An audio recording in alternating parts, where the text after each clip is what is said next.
Hi, I'm Debbie Hemphill, and I am providing a project update. My project has really evolved from when I started. I went back and looked at the video that I made for my Honors Fellows for Social Change application, and at that time I was really focusing on the inequality that in terms of access to treatment that people had. And I had the idea that if people had better access to assessment interviews, it would make people, it would provide better access to treatment. And that has really evolved into a website that is an advocacy website.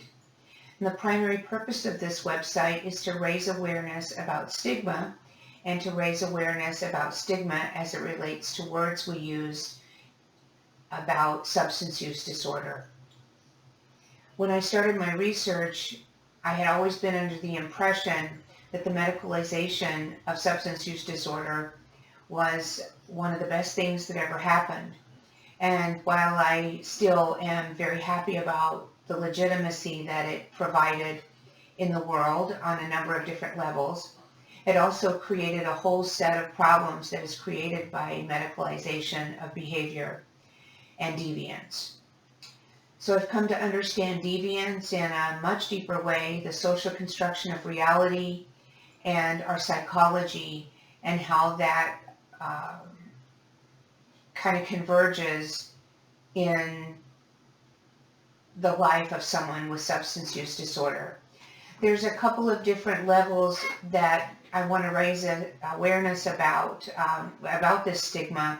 I want to raise awareness so that it's not a barrier to treatment, so people don't feel like that they should try to be able to stop on their own, or it's just about willpower.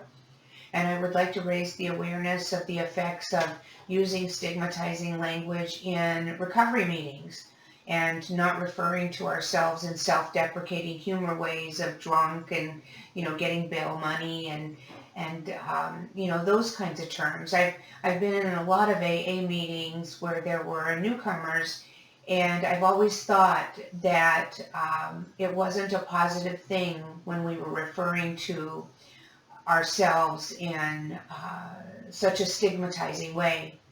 So I want to raise awareness about that. And then I also want to raise awareness about stigma for people in recovery. People who have to live their daily lives in, a primarily alcohol-consuming world, and how difficult that is. And, some of the words that people choose to say. And, I had someone who said something to me like, this was somebody in recovery that said, my recovery is strong enough for me to be able to go to a bar. And, just things like that, just a really deeper understanding of, what works for me may not work for someone else. And if I choose to characterize that in a negative way, that has an impact on someone else. And I want to raise awareness about that. My website is just about done. I've been adding things this past week. I've been adding some things that I had written in my writing portfolio, and I plan to take that writing portfolio and turn it into a blog. Then I plan to finish up my Honors 500 class this weekend. The only two things that I still have to do are my 2 videos that are part of the requirements, and then I am completely done with my undergraduate requirements. So as of tomorrow, I plan to have completed all the requirements for an undergraduate bachelor's degree in strategic communications and a minor in social change. I have learned a lot from all the research. I've learned a lot from the mentors that I've worked with, and my project has been informed by all of this. There's the Dr. Olsberg that really enlightened me about deviance, and that was a major light bulb coming on. And Dr. Lane Goldman, that's just been by my side the whole time.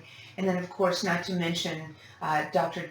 Bob Johnson and Christina and everybody. I don't want to leave anybody out, but everybody from the statistics class. It's all informed my project. I plan to keep this project alive. I plan to use my website. I'm going to use it in professional ways. I'm thinking about doing presentations in my community, using that as a foundation. So it's a living, breathing project that I've created that I plan on having it live into the future. I want to thank my cohort members. You all have meant so very much to me, and I thank you for the people that you are and your perspectives and the creativity and the intellect that I've been able to share with. Thank you so much.